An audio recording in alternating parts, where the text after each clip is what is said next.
the Rough Sleepers Mental Health Service is a small team that works in a specialist way with people that are either currently or at most risk of experiencing rough sleeping, and our aim is to try and re-engage those people back into mainstream mental health services. I think as a psychologist, maybe in more mainstream services, we're used to someone coming to see us for an hour a week for therapy, whereas with our cohort that's not going to work for most people, so we're having to be a lot more flexible and thoughtful and bespoke about how we approach our work.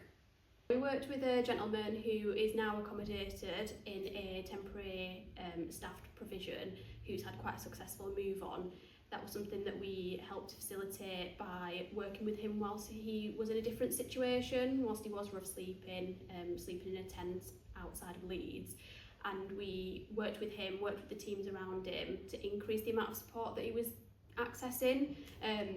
He'd been kind of given the label of difficult to engage, hard to find, and we really pushed against that to try and get services involved with him. And that led to him actually being identified and taken into hospital when he really needed it, which is something that probably wouldn't have been achieved otherwise. And that led to him having a recovery journey, and yeah, now he's accommodated and he's moved on from that.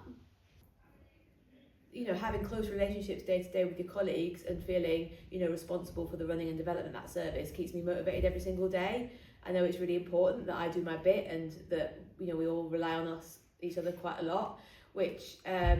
means that kind of I'm able to see the real impact of what I do day to day, and means that I don't think I ever get up in the morning and don't feel like coming to work, because it kind of really feels like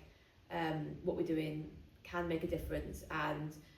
is really important. And I feel quite lucky to have this job because it's quite an unusual job, and you know, allows me to I suppose push at the edges of what the NHS provides for people of Leeds.